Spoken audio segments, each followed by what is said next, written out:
¿Puedes hacer la claqueta, señor Taylor? Sí. Una, Sí. dos. Muy bien. Buenos días. Buenos días. ¿Cómo estás? Fantástico. ¿Era la primera vez que venías a la alternativa? A la alternativa sí. Vale. A Barcelona no. Porque a Barcelona habías venido a presentar cosas, ¿no? Me contó Sí. Oscar que habías venido al Born, ¿no? En el Born estuve presentando Las variaciones Guernica, otra película mía. Porque yo la vi en la Filmoteca. Es posible. Sí. Sé que se ha puesto en Barcelona varias veces, Vale. pero yo he venido a presentarla una sola vez, que es al Born. Vale, esa vez no viniste porque había pandemia, enviaste un vídeo. Sí. Te vino un vídeo. Sí, eso es. En Barcelona el año pasado hice una programación para la Filmoteca de Cataluña y una programación para La Alternativa, Vale. basada en mi libro del cine sobre arte. Vale, ahora estaba pensando en una pregunta que tengo que hacer, como siguiendo mi guión. Pero ¿por qué hacer un libro sobre arte? ¿Por qué hacer un libro? Tú eres historiador del arte y haces este libro como tesis de carrera, ¿no? Ajá. Entonces, ¿por qué? ¿Por qué ¿Eliges este hacer tema un y libro? quieres hacer? Pues es bastante fácil. Yo estudié, hace 20 años estudié cine en una escuela de cine y después trabajé en televisión brevemente, pero después hice historia del arte. Entonces, como tesis doctoral yo quería juntar las dos ideas y ver este intervalo entre el cine y las artes, ver en qué consistía hacer una película sobre arquitectura, sobre escultura, sobre pintura, sobre literatura, la que he hecho ahora, ¿no? Y ver cómo el cine desde sus orígenes ha ido perfeccionando, haciendo cada vez más compleja esta mirada hacia las artes, cómo los cineastas, las cineastas han ido desarrollando dispositivos cada vez más interesantes, que al fin y al cabo de lo que hablan siempre las películas sobre arte es del propio cine, es cómo el cine se piensa a sí mismo en el espejo de las artes. Entonces, de alguna forma es como si ese libro hubiera sido orgánico, parte de mi tesis doctoral, ¿no? Pero es con muchísimos cambios. Y es un libro que publiqué en 2019 en la editorial Shangri-La y se llama El cine sobre arte y consiste en esto, ¿no? Yo creo, la pregunta era ¿por qué hacer un libro? Yo creo que esto viene, el que fue mi primer director de tesis es Juan Antonio Ramírez, era uno de los grandes catedráticos allí en la Autónoma en Historia del Arte en Madrid, y él me decía una cosa que me interesó mucho, se me quedó realmente incrustada, ¿no? Y era, cuando quiero saber sobre un tema, monto una asignatura y escribo un libro. Entonces, escribir un libro es la forma perfecta de hacerte preguntas, es la forma perfecta de realmente llegar a las dudas y a las conclusiones que te van a permitir profundizar en una serie de capas dentro de ese tema que te permiten llegar más lejos, ¿no? En tu propio conocimiento. Y al final no dejan de ser ensayos también, ¿no? Un ensayo es el intento de saber hasta dónde llega tu conocimiento de un tema en un momento dado. Y ese conocimiento llegará o será diferente en otro momento de tu vida y será diferente en otra persona que esté al lado tuyo que esté estudiando ese mismo tema. Pero de alguna forma son como exploraciones y al final es lo que han sido mis películas, son esto mismo también, ¿no? Intentar explorar distintos temas para ver hasta dónde llega mi conocimiento en un momento dado y ver cómo profundizar en esos temas en ese momento. Ya que eres historiador del arte y has trabajado mucho sobre el concepto del arte, ¿te atreverías a definir qué es el arte? ¿Qué es el arte? Yo sé que es una pregunta de gilipollas, pero siempre tengo ¿Qué es que el hacerlo, arte? la pregunta gilipollas. Le preguntaban a Borges, le preguntaban qué es la poesía o para qué sirve la poesía, ¿no? Y decía, ¿para qué sirve el sabor del café? ¿Para qué sirve la muerte? Es simplemente, ¿no? Están ahí y son filosofía directamente, ¿no? ¿Qué es el arte? El arte es algo que sirve para fabricar imaginarios, yo diría. El arte es una dimensión paralela a la nuestra en la cual podemos proyectar formas de relacionarnos entre nosotros, combinaciones de objetos, combinaciones imposibles de cosas en el mundo real, que nos permiten visualizar alternativas posibles a la realidad en la que nos movemos. Y esas alternativas posibles permiten fabricar estos imaginarios que, caminando en el tiempo, quizá nos permitirán mejorar un poco esta realidad presente de cada momento, ¿no? Son proyecciones, son, ¿no? Donde podemos explorar nuestro inconsciente, donde podemos explorar, como en el arte relacional, por ejemplo, alternativas de relación social, de alternativas de cómo funciona la economía, de cómo funcionan las identidades sexuales. El arte es el lugar de la utopía, así lo diría yo. Es curioso porque yo pensaba que primero habías hecho historia del arte y luego cine, pero tu caso ha sido al revés. Uh-huh. Entonces, ¿por qué empiezas a estudiar cine y luego te pasas a historia del arte?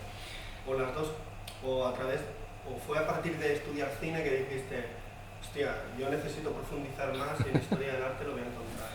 Bueno, el cine no deja de ser otro arte, claro. Además un arte bastante menospreciado, siempre. Uh-huh. Es como el arte... Con respecto a las otras. Sí, es como el arte tonto, la oveja negra de las artes, ¿no? Es como el hermano menor... Y el más popular a la vez. Hace cine. El cine, la gente mundana puede apreciar el cine y nunca apreciará la pintura. Él es pintor y él es cineasta. Sí. Pues mira, es un poco más complicado que esto, porque, o sea, no es que primero hiciera cine y luego hiciera arte. Realmente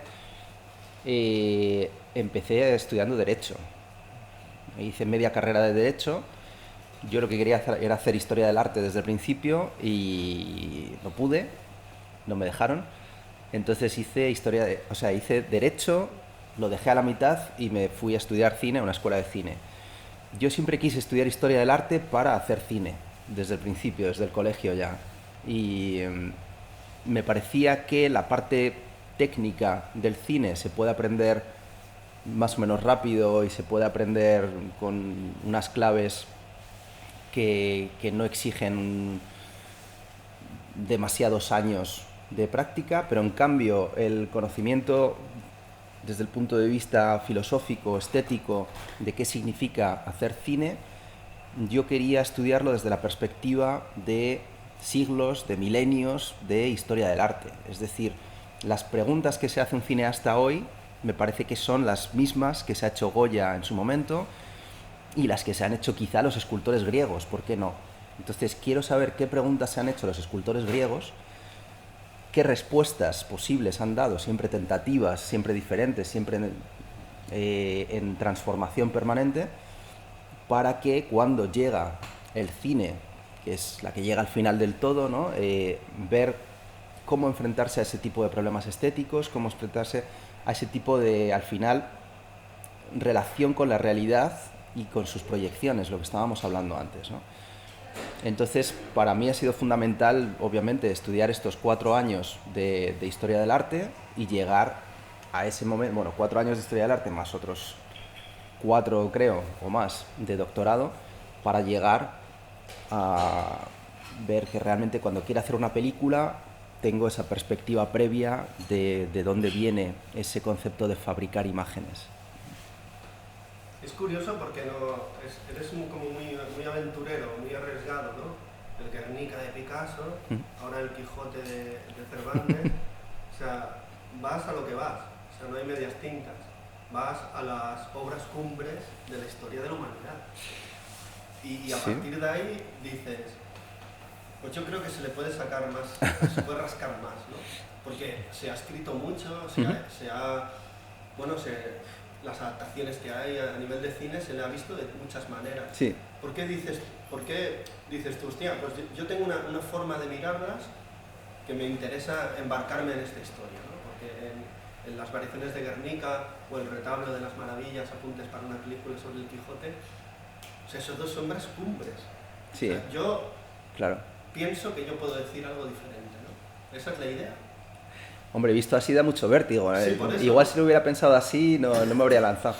No, pero realmente, vamos a ver. Pues la búsqueda dentro de tu trabajo que te lleva a estas obras cumbres y dices, hostia, pues yo estoy viendo cosas que no se habla en toda esta investigación y creo que son interesantes, ¿no? Son como yo los veo como accidentes que se producen en tu vida y que te llevan a centrarte en ese proyecto a partir de unas miradas que por lo que sea, porque supongo también, ¿no? Estarás conmigo que son obras tan vastas que por mucho que se les mire, se les va a mirar siempre diferente, ¿no? Y esa es la clave. Vale. Esa es la clave. Las grandes obras hay que reactualizarlas permanentemente. Son así, son clásicos, son grandes obras maestras. Vivas, ¿no? Claro, por supuesto. Son orgánicas, ¿no? O sea, Pero están no creciendo constantemente aunque no te des cuenta, ¿no? Exacto, es eso, sí. Y están adquiriendo una pátina, están adquiriendo capas. Cada año que pasa, cada espectador que mira eso, añade algo a esa obra, ¿no?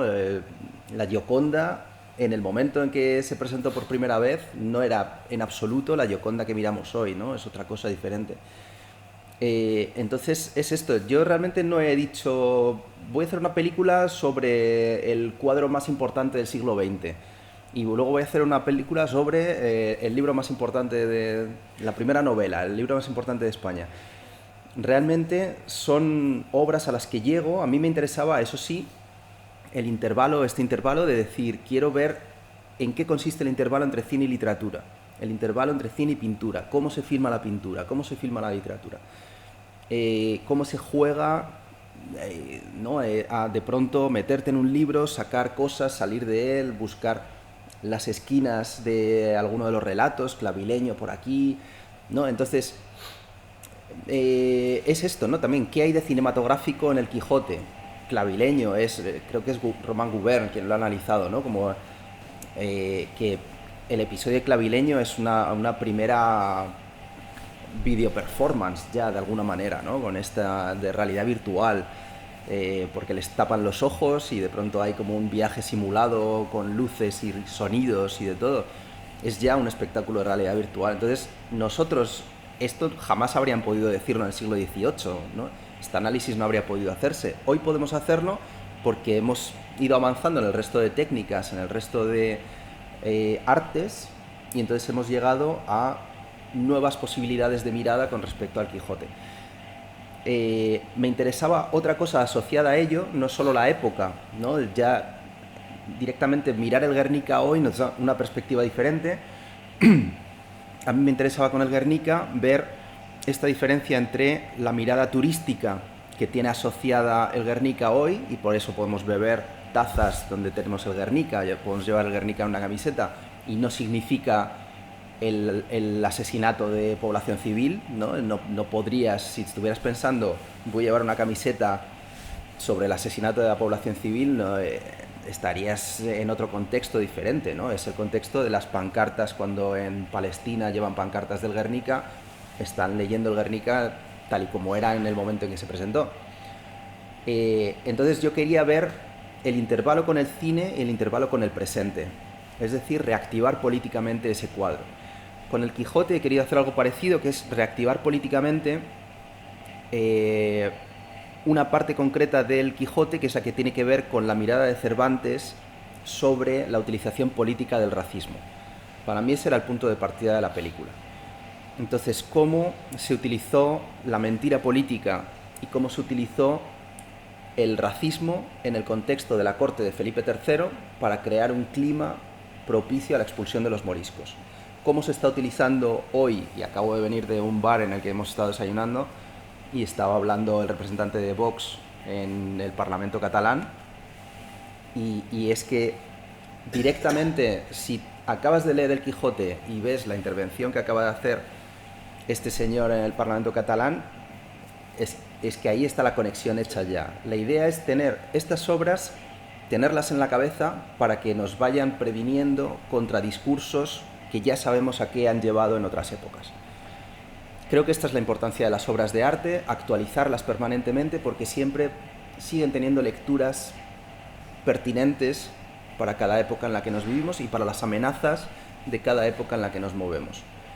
Creo que esta es la función de hacer una película hoy sobre el Quijote. No es decir, vamos a sacar de nuevo, o incluso, ¿no?, como salía en el debate de ayer, vamos a incitar a la lectura de nuevo de esta obra tan olvidada que solo conocemos de forma superficial, que también, y es fantástico, ¿no? Y mi película es una gran invitación a releer el Quijote y a volver a acercarse a ello y a volver a redescubrir la fascinación del lenguaje en ese libro maravilloso y todo lo demás, sino también ese contenido político que está inscrito por la propia mirada de Cervantes, que escribe desde un punto determinado, quizá con sangre de converso y por lo tanto con una determinada, con limitaciones desde el punto de vista social y político y burocrático y todos los demás, que le permite escribir sobre la España de su tiempo desde esa perspectiva discriminada, ¿no? Y con esa perspectiva en la cual él era un ciudadano de segunda,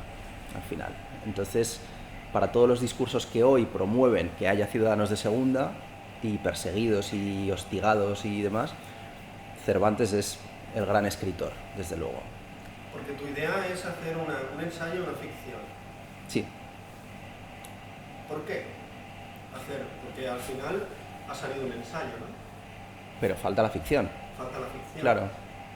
¿No crees que por cosas del destino te han llevado al Guernica, te ha llevado al Quijote y también la pandemia realmente se ha convertido en un colaborador de tu película y ha hecho que tu película adquiera una consonancia social, económica, cultural? Hostia, que parece que la pandemia, o sea, el Quijote ya adivinaba esa pandemia. Es que el Quijote está hecho justo al salir de una pandemia. Entonces, la pandemia es el subtexto del Quijote. Eso es lo que yo he descubierto por estar en una pandemia también, ¿no? De alguna manera, la gran peste atlántica había arrasado por completo el país durante 6 o 7 años, justo antes de publicar el Quijote. O sea, que se ha escrito en pandemia, de alguna manera. Y todas esas ideas asociadas, el miedo, ¿no? Yo digo en la película, quizá por la pandemia el Quijote siempre camina evitando las ciudades. De alguna forma es como si ese gran terror, la sospecha del contacto de los cuerpos, todo esto que estamos viviendo hoy, la muerte omnipresente, ¿no? De alguna forma recorre el Quijote por debajo y le da acentos particulares, ¿no? Quizá. Y me gusta pensar que hay algo de esto. No sé, mirando desde el presente, a mí me surgían cosas, ¿no? Como, por ejemplo, en una de las últimas obras, El viaje al Parnaso, Cervantes dice, pero lo dice de una forma entre realidad y ficción, entonces podemos creérnoslo o no. Dice que ha tenido un hijo en Italia, un hijo secreto, cuando estuvo en Italia de joven, ¿no? Bueno, hay muchas partes del Quijote que crees que te está tomando el pelo. Porque es este juego permanente, claro, sí, de realidad ficción, sí. Y hasta el Quijote es un propio ensayo del propio Quijote. Claro, y sí. del propio Cervantes. Es metaliteratura, Sí. Claro, sí, sí. O sea, está todo el rato jugando. Sí. Y a veces no sabes dónde estás. No sabes si estás en la historia del Quijote, en la historia de Cervantes, en la historia de España, que nada tiene que ver con lo que está sucediendo. Ajá. O sea, es una cosa, o a veces te pone capítulo tal sobre aquello que ocurrió y dices, hostia, me he leído el capítulo y no ha ocurrido eso que me estás contando. ¿Cuándo ocurre? Claro. Es que juega contigo constantemente, ¿no? Ahí juega, pero claro, en los títulos de los capítulos son geniales todos. Un libro más allá de la modernidad. Sí, ¿no? es el gran... ¿Cómo podría llamarse? Ahora que se le llama después de la modernidad se llama posmodernidad. Pues sí. Sería como posmodernidad, porque está haciendo algo increíble, ¿no? Sí. Ahora cuando alguien dice, no, es que esto es moderno es Cervantes. Este señor, que dice, es que a veces, y te paras de leer y dices, a ver, ¿dónde estoy? Si ha empezado con el bachiller no sé qué, ha ido para allá, sí. Vuelve para atrás. De hecho, hay momentos que se mete a hablar del libro que está leyendo. Dice, esto es un montón de lenguaje, un montón de historias, texturas. Sí. Hostia, esto es histoire de cinema. Es el momento exacto. que tú haces de relaciones con las películas. Ajá. Eso es tu histoire de cinema de Guillermo G. Peiró. Porque de pasas a otro, o sea, con las adaptaciones literarias, o sea, en una interrelación de planos hay como 6 o 7 pelis. Y además que abarcan como 30 o 40 años del cine. Ajá. O sea, dices el capítulo del libro ardiendo. Y... Para ser un arte menor no veas lo que consigue el cine, no veas las herramientas por supuesto, que puede generar. ¿No? Para mí es el lenguaje en el que quiero hablar, el lenguaje principal. Ahora quiero hacer una serie de cambios, ¿no? Quizá por la edad también. De pronto llevo una década haciendo este tipo de películas, ¿no? He hecho una década dedicada a los ensayos sobre arte, he hecho ensayos sobre pintura, arquitectura, escultura, literatura ahora. Y me apetece hacer un giro y probar el otro campo, ¿no? Por eso esta película iba a ser la bisagra, de alguna forma. Esta es la película que cierra mi década de ensayos y abre otra década de otras cosas en las cuales es el puente, claro, y por eso va a ser un díptico entre ficción, no ficción y ficción, ¿no? No sé si recuerdas Vida Haru de Mizoguchi. Sí. Hay un momento que la chica cruza un puente, Vale.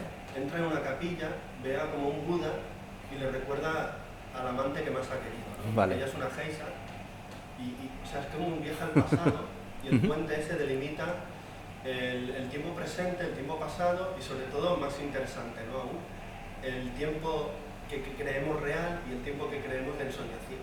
Vale. Y es como mágico en ese momento, ¿no? Porque tú ya no ves a Buda, ves al amante. sin saber la cara del amante. Sí, sí, sí. O sea, Mizoguchi crea como una especie de cuento fantástico. Cuando dicen, no, esta es una peli fantástica. ¿Fantástica? Lo fantástico es eso, que a través de algo tan cotidiano te genera otro mundo. Y un monumento, una escultura puede ser una persona. Claro. Tú la acabas viendo sin saber qué rostro tenía esa persona. Eso lo consigue el cine. Y en un solo plano, hace así, después entra en la capilla en 2 planos. Y ni efectos ni nada. Es el movimiento de cámara que consigue eso, yo creo. Sí. Y bueno, la actuación de la chica, de la señora esta. O sea, es como tú dices, bueno, te faltaría el ensayo sobre el cine también, ¿no?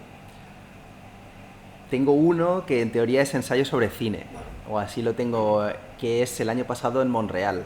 Es un corto que hice en 2011. Del año pasado, ¿no? Hay un año Que es, pasado. claro, y que es con juego entre imágenes mías y audios de Alain René, ¿no? Del año pasado en Marienbad. Que se puede llegar a entender la de Resnés. Sí, claro. Hombre, hay lecturas, es perfectamente ambigua, pero hay lecturas que aquello ¿Tú crees que Resnés es un trauma. te invitan a entender o comprender su peli o solamente a que entres dentro de su peli? O a hipnotizarte solo? Sí. Yo creo que perfectamente se pueden hacer lecturas. Hay una como muy básica, ¿no? Y que puede funcionar, y que es esta idea de que es un trauma. Y entonces la experiencia del tiempo asociada al trauma es una cosa cíclica y que vuelve y que no puedes controlar y que no puedes llegar a delimitar perfectamente. Entonces, el año pasado en Marienbad, de alguna forma, hay esta duda entre ¿nos hemos visto el año pasado? No, nunca te he visto. Sí, te he visto. Pero es esta idea de cuando hay un trauma intentas taparlo, pero reviene y hay como una cosa cíclica. ¿Puedes hacer la claqueta, señor? Claqueta. El año pasado En Montreal. Montreal. Esta es una película que hice en 2011, un corto, son 11 minutos. O sea que empezaste haciendo los ensayos a partir del cine. Perdón, 2013, Vale. sí. O sea, en 2011 hice 2 películas, Vale. que es El Jardín Imaginario, que es de 2010 y terminada de montar en 2011, y Las Variaciones Guernica, que es de diciembre de 2011. Y lo siguiente que hice fue el año pasado en Montreal, que es de 2012, estrenada en 2013, y luego otra que es sobre un proceso de construcción de una escultura, que esa ya es de 2013. Entonces, el año pasado en Montreal, que sería mi ensayo sobre cine, partía de una constatación un poco inquietante, que es, yo estaba en Montreal por unos meses, de hecho estaba estudiando porque allí en Montreal está el festival de cine sobre arte más grande del mundo, el FIFA, Festival Internacional de Film sur l'Art, y estaba allí viendo cine sobre arte, que de hecho es donde descubrí el cine de Luciano Emmer, que luego le hice una retrospectiva en Punto de Vista. Y ¿Es tan chulo Canadá como dicen? ¿Hace tanto frío? hace mucho frío, No. sí, demasiado frío. Y yo fui ya cuando había pasado el frío, en teoría, en marzo, pero es mucho frío. Pero es El festival más importante de arte del mundo. de cine sobre arte. ¿De cine sobre arte? Sí, el FIFA. Hostia. Y ahí presenté otra película después, un poco más tarde. Entonces ahí En Monreal yo conocí a una mujer pelirroja muy interesante y de pronto tuve como una sensación muy inquietante de que yo estaba reviviendo en mi cabeza esta película el año pasado en Marienbad.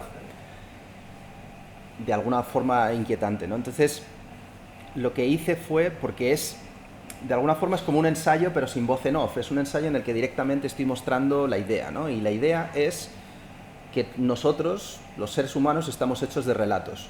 Nuestra cabeza está hecha de relatos, la forma en que conducimos nuestra vida, tomamos decisiones e intentamos pensar a futuro, está hecha de los relatos que hemos consumido y por lo tanto los relatos que hemos leído y los relatos que hemos visto en películas son los que determinan de alguna manera la amplitud, la versatilidad de opciones a la hora de tomar decisiones que tenemos en nuestras vidas o qué sueños tenemos, cuál es nuestra vida ideal, demás.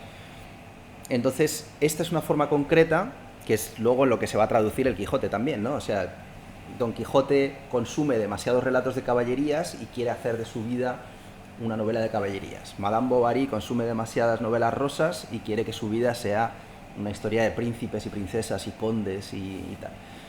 Entonces, en función de los relatos, es como si Don Quijote nos estuviera dando, y vuelvo a Marienbad en breve, pero es como si Don Quijote nos estuviera dando una clave, Cervantes nos está dando a través de ese personaje, una clave de que todos nosotros, incluido el emperador Carlos I, Carlos V, Carlos I, cuando consume el Amadís de Gaula, él sueña con esa vida, ¿no? De guerrero y demás, él sueña, le faltan los dragones y las princesas no, faltan los dragones, pero de alguna forma es como si cada uno de nosotros, corriendo los siglos, siguiéramos funcionando exactamente igual. Estamos hechos de relatos. Y Alejandro Magno, cuando lee la Ilíada, quiere ser Aquiles. Y nosotros seguimos siendo así, solo que los relatos han ido evolucionando. Entonces, de pronto, yo allí en Monreal, es como si como cuando esta gente que hiciera clic, ¿no? Y les encanta el manga, se disfrazan de los personajes. Sí. Tal, ¿no? O sea, claro, eso toda su vida está alrededor de eso que les gusta, ¿no? Y eso es Don Quijote también. Sí. Él se disfraza de caballero con las armas de sus abuelos y sus ancestros y llenas de orín y demás, ¿no? Los queremos modernos, somos más viejos, ¿no? Claro, es los que se disfrazan de manga hoy. Es que de hecho aquí, siguiendo la calle, hay una tienda de cómics. Sí. Y ahora por la mañana ha cambiado, pero por la tarde, ayer, por la tarde-noche, vi que era dependienta e iba casi un poco disfrazada con el pelo rosa entero y como casi un poco manga, ¿no? También. Claro, sí, nosotros encarnamos eso, nos vestimos, nos hablamos, nos movemos en función de cosas que hemos visto y leído antes y de qué tipo de cosas nos interesan, no sé, y tal. Entonces, el año pasado en Monreal, lo que yo quería era hacer una prueba concreta de hasta qué punto ese relato me había influido, porque yo, en un momento dado, tuve la impresión de que estaba habitando en mi vida real ese relato, ¿vale? Porque estaba teniendo una relación circular con esta chica, de pronto que ocurría cada año, como una especie de repetición inquietante y extraña, y entonces probé a combinar imágenes mías con diálogos de la película.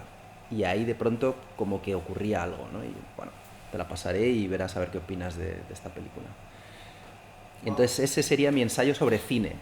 Y sí, y claro, ¿no? Y en el libro, de hecho, en el libro del cine sobre arte, una de las partes del cine procesual, por ejemplo, el cine procesual es como llama Philippe Alain Michaud, que era el programador de cine del Louvre y del Pompidou luego, como él llama al cine que filma el proceso de creación de una obra de arte. Entonces yo en el capítulo de cine procesual hablo de películas que han filmado artistas trabajando y termino con el cine que filma a cineastas trabajando. Estas películas sobre rodajes y, ¿no? Cuando Marker filma a Tarkovsky en el Sacrificio, filma Kurosawa en AK, todo esto, ¿no? Este tipo de películas que son ensayos sobre cine, pues me interesaba también. Entonces me interesa el intervalo entre cine y artes y también entre cine y cine, claro. Siempre es la misma búsqueda, Guillermo. Sí, el intervalo. Eres un poco como los personajes de la Isla del Tesoro, ¿no? Así, Y vale. a veces ¿Los están buenos o los buscando malos? un tesoro físico y también un tesoro imaginario. Vale. Porque en realidad el chico, el chaval, que accidentalmente se mete en esta historia de buscar el tesoro en esa isla perdida, Sí. él está buscando un tesoro imaginario. Ujú. Que él cree que las personas son de una pasta y en ese proceso se va a dar cuenta que las personas somos de muchas pastas diferentes y va a perder un poco, ¿no? La inocencia. La inocencia, ¿no? Y va a entrar en el mundo adulto. Ujú. Y yo creo que el tesoro es una que el tesoro parece ser que es ser adulto y no. El Vale. tesoro es no perder la inocencia, ¿no? En un Ajá. mundo devastador donde hay gente mala, ¿no? Realmente. Porque tú tienes esa... También, ¿no crees que la pandemia... Hubo un momento que dijiste, ha llegado la pandemia, yo no puedo continuar con esto. ¿Y por qué decides continuar con la película? Y la película, aparte de ser la película que es, Sí. que para mí es una película laberíntica que nunca se termina, Ujú. que donde parece que donde se termina empieza de nuevo. Es como un espejo, es como aquello que decían en Alicia en el País de las Maravillas, ¿no? En la sala, entra en una sala donde hay muchos espejos y ella empieza a mirarse en todos los espejos y de repente empieza a dar vueltas los espejos. Entonces dice, hostia, no se termina nunca. Es como le ocurría a Jean-Pierre Lot en los 400 golpes, ¿no? Que aquello empieza a girar y él empieza a moverse, o sea, sin querer moverse empiezas a girar, ¿no? También. ¿No crees que la pandemia le da un vuelo a la película que ni esperabas? Claro, por Y sobre supuesto. todo, ¿tú por qué decides continuar? Porque tenías todos los inconvenientes, obstáculos, barreras del mundo para decir, no, cuando acabe esto yo continúo, ahora me pongo a hacer otras cosas. Claro, sí. O sea, la película ha cambiado, obviamente, ¿no? Pues a veces es como, bueno, la película es un diario también de Sí. la pandemia Sí. y acaba haciendo el efecto de terapéutico también para ti y para bueno, esa ansiedad que nos produjo todo esto, ¿no? En mayor o menor niveles, para ti esto es terapéutico, es como tu medicina, ¿no? Sí, claro. Esto ha sido una forma de no volverme loco durante la pandemia, sí. Claro, vamos a ver, la película iba a ser de otra forma, obviamente, ¿no? La película la Porque, claro, tú empecé... eres un investigador y el investigador viaja. Tenías que investigar sin salir de tu casa. Sí, eso es. Pero en mi casa está mi biblioteca, entonces Claro, al final hay un mundo también, hay este ¿no? gran referente que es el viaje alrededor de mi habitación, de Saber de Maistre, y que es exactamente esto, ¿no? Es como el gran precedente de las películas de confinamiento y de las obras, ¿no? Termino hablando en la película esta del Quijote, cómo Cervantes, al final de su vida, que ya no podía moverse demasiado, viaja con sus recuerdos, ¿no? Y él sabe que ha estado en Roma, en Aranjuez, en Barcelona, en todas partes, y cuando escribe tiene recuerdos concretos en el Persiles, ¿no? En el viaje del Parnaso, tiene recuerdos concretos de sitios en los que ha estado, de un vino concreto de Italia, de cosas que recuerda que son muy, muy preciosas, ¿no? Cuando escribe El licenciado Vidriera y hay todo este recorrido por Roma maravilloso, pues eso es él mismo, ¿no? Y sin salir de su casa ahí en la calle Cervantes en Madrid, de pronto él es capaz de superar las barreras. A mí ese era el referente, ¿no? Vale, estamos confinados, solo puedo salir al supermercado, pero voy a intentar hacer una película en la cual poco a poco vaya abriendo ventanas, de alguna manera, ¿no? La película empieza como muy explícitamente, día 1, con la ventana. La ventana era lo que nos permitía romper las 4 paredes, ¿no? Mirando por la ventana veías cielo, veías calle, veías cosas. Y de ahí va abriéndose, y se va abriendo hacia rupturas simbólicas de ese confinamiento. El escaparse a la terraza es uno físico, el mínimo que podíamos, ¿no? Pero la ruptura simbólica es las ventanas de internet, el mirar, ¿no? El qué ocurría ahí en el mundo de las noticias y demás, y la ruptura de la memoria. En mi caso, la memoria filmada, llevo muchos años filmando a nivel documental, a nivel, ¿no? De las cosas, el criterio es así un poco azaroso, ¿no? ¿Qué filmas, qué no? Pues ahora que he tenido un hijo, grabo muchísimo, porque es como permanentemente hay algo que sé que está desapareciendo, ¿no? Él cambia tan rápido. A mi hijo le vemos en la película y ya no es... Lo que vemos en la película es muy distinto a cómo es hoy y ha pasado relativamente poco tiempo, ¿no? Un año. Entonces, eso me angustia no poder atraparlo. De alguna forma, hacer películas es luchar contra el tiempo, luchar contra la muerte, luchar contra la pérdida. Para mí esto es el mayor poder del cine, es el haber perdido a mis abuelos hace muy poco, justo antes de la pandemia, y saber que les tengo su imagen en movimiento y su voz, los tengo grabados y me los puedo poner y les oigo, ¿no? Y les escucho, y quiero que mi hijo, que les ha conocido muy poco, a mi abuela la ha conocido muy poco, poder ponerle vídeos de mis abuelos. Me parece algo que es un grandísimo regalo y para mí quizás es la potencia máxima del cine. Esto, lo que decía André Bazin del embalsamamiento, ¿no? El poder conservar. Es justo esto, y que lo anuncia Julio Verne, ¿no? Que es Julio Verne en una novela bellísima que es El castillo en los Cárpatos. Hay un personaje que es un personaje que ha perdido a su mujer, que era una gran cantante de ópera, y ha hecho fabricar una máquina con la cual una grabación que había hecho de su mujer, él se la proyecta por las noches y vuelve a revivirla y vuelve a verla cantar. Es un libro que escribió 3 años antes del nacimiento del cine. Eso es el anuncio del cine. O sea, yo creo que leyendo esa novela, los Lumière decidieron crear el cine. Esto es delirante, ¿no? Pero tenía que ser así. O sea, leyendo ese libro de Verne, sueñas con fabricar esa máquina. Porque todos tenemos esa necesidad antropológica de luchar contra el tiempo y luchar contra la muerte. Y cuando muere un ser querido, es Solaris, ¿no? Solaris es esto. Muere un ser querido y queremos revivirlo de la manera que sea, aunque sea falsa, aunque sea mentira, ¿no? Pero volver a verle en movimiento, a hablarnos. Eso, como seres humanos, lo necesitamos. Y para mí el cine es esto. Y en esta película, El retablo de las maravillas, aparece mi hijo, aparecen mis abuelos y aparezco yo de bebé. Y esto es una forma de luchar contra el tiempo de alguna manera. Para mí es algo que conserva lo más precioso de la máquina cinematográfica, que es esto, ¿no? El aludir directamente a nuestra propia temporalidad. La gran tragedia del ser humano, ¿no? La temporalidad es el gran tema del cine, y Tarkovsky lo vio enseguida, ¿no? El cine es tiempo y hacer películas es esculpir en el tiempo. Y de esto es de lo que estamos hablando, aunque haya acentos, matices hacia otros temas, hacia otros lados. El cine habla sobre la muerte y habla sobre lo más esencial que tiene el ser humano.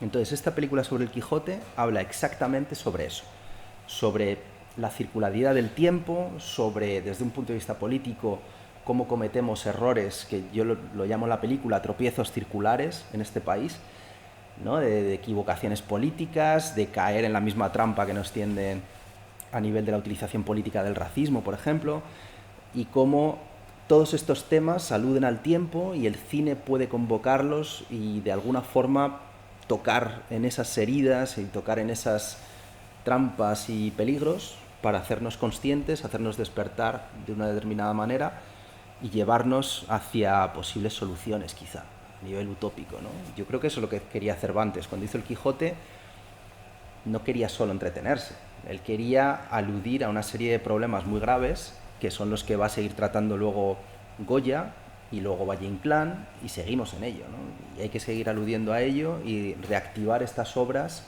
permanentemente para que funcionen como alerta de alguna forma. ¿Qué hora es, Guillermo? Es que tengo el móvil muerto. 12 menos 10. Vale, una pregunta más podemos hacer. Sí. Ahora para terminar, porque me parece que ya hemos hablado bastante. Bueno, hay un par de cuestiones rápidas y ya está. Hablas en la película de recordar, que hacer cine es recordar. Pero recordar conlleva otra palabra inevitable a la memoria, que es inventar. Vale. Porque esos huecos que nuestras frágiles memorias dejan vacíos, hay que inventarlos, ¿no? Y a veces, en un proceso también de luchar contra el tiempo, la muerte, la temporalidad, la efemeridad de nuestras existencias, tenemos la necesidad de inventar. Inventarnos una memoria. porque la memoria no es clara y concisa, ¿no? Está llena de espacios vacíos. Claro. ¿Tú inventas de manera también... ¿Eres una persona con mucha memoria? ¿Hay mucho que inventar en tu memoria o poco? La memoria es invención, claro. Vamos a ver. Esta es una pregunta muy interesante porque una de las claves de lo que me interesa a mí a nivel creativo es exactamente eso, el cómo funciona la imaginación, la percepción, la memoria. Nosotros, y creo que es el proyecto fundamental de Montaigne cuando escribe los ensayos, él escribe ensayos para entenderse a sí mismo y entender cómo cambia su opinión sobre un determinado tema o su conocimiento sobre un determinado tema a lo largo del tiempo, y de alguna forma es como si él quisiera delimitar lo específicamente humano en los errores de la imaginación y la memoria. Entonces, a él le interesan las repeticiones, las contradicciones, las lagunas. Dice por ahí en un ensayo, dice, de esto había tres características, de las cuales he olvidado la tercera, ¿no? Eso jamás lo escribiría Descartes o ¿no? algún tratadista que quisiera explicarte la totalidad de un tema. Te diría, hay 5 puntos en la organización del cosmos, el primero es este, segundo, tercero, cuarto, quinto. Nunca te diría, hay 3 pero he olvidado el tercero, ¿no? Entonces, esta honestidad, esta fragilidad del conocimiento, de alguna forma, Montaigne es la fragilidad del conocimiento, la fragilidad de la memoria también, claro. Él dice, lector, el conocimiento que te voy a aportar es un conocimiento muy frágil porque solo te voy a decir hasta dónde llega mi conocimiento de este tema en este momento preciso. Es decir, no te fíes, ¿no? Porque mañana puedo haber cambiado de opinión o puedo haber aprendido más sobre este tema. Entonces, lo que te voy a proponer hoy no es para que aprendas sobre este tema, es para que aprendas cómo soy yo a la luz de este tema, en el espejo de este tema. Entonces, de alguna forma es como si mi cine fuera por ahí también un poco, porque escribir un ensayo, filmar un ensayo sobre el Guernica, sobre el Quijote, sobre todo esto implica hacer un ejercicio de posicionarte tú mismo con respecto a cuánto sabes sobre algo, a estudiar y profundizar sobre ese algo, o, no sé, darle vueltas a un tema. Hace muy poco, que ha sido el cumpleaños de mi hermano, esto lo conté ayer en el coloquio después de la película, le he escrito una carta porque ha cumplido 30 años, me parecía una fecha muy simbólica y quería hacer como memoria de nuestra vida juntos, ¿no? En estos 30 años. Y de pronto ha sido muy revelador el darme cuenta de que nosotros tenemos como una idea vaga de que nuestra memoria es como una biblioteca en la cual vamos al año 1996, 1998, mayo, tal, y sacamos un archivo, sacamos una foto y decimos, esto es lo que estaba haciendo, estaba visitando este país o estaba haciendo esta cosa.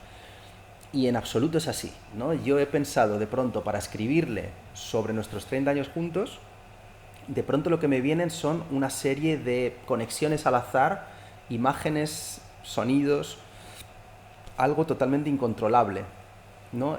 Y esta es la belleza de la memoria, no somos robots, esto es lo que nos quería decir Montaigne. No podemos conocer la totalidad del todo, decía Montaigne, y quien os diga que pretende contaros la totalidad de un tema, os miente, porque nunca podemos ver el todo. Y entonces es un deshonesto.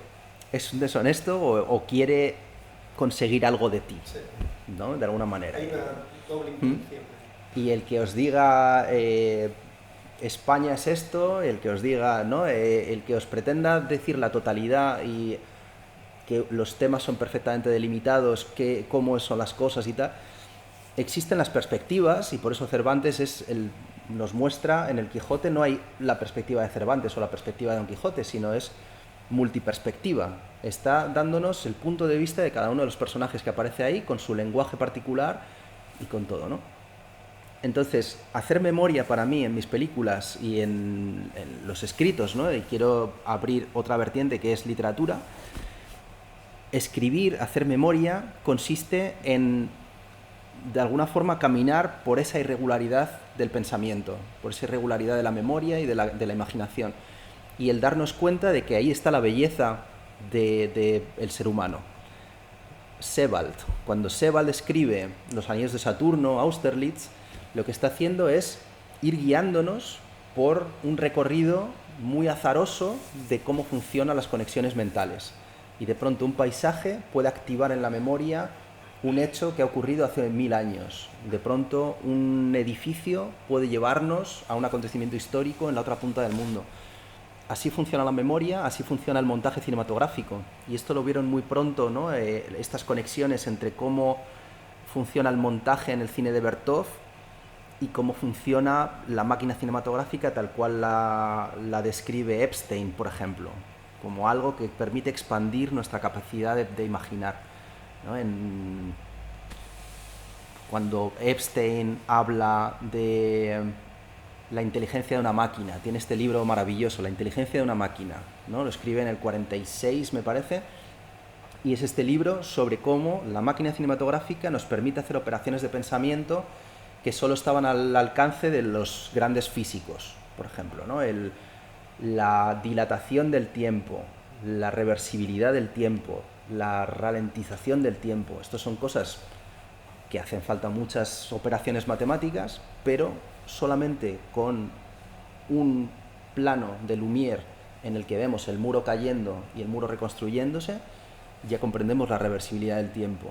Con un simple ralentizado en una película ya comprendemos la dilatación del tiempo, y eso nos permite luego, cuando salimos a la realidad, ver la realidad y ver el tiempo con estos ojos expandidos, ¿no? Y comprender que todo es mucho más complejo y no es tan cartesiano, tan lineal. Entonces, el cine es una máquina filosófica, y creo que hacer cine ensayo es intentar exprimir de alguna manera esta conexión entre la belleza de la irregularidad del pensamiento humano y de la capacidad de transmitir esa belleza a los espectadores en una sala de cine. Yo siempre acabo las entrevistas preguntando por qué película cambió tu mirada como espectador.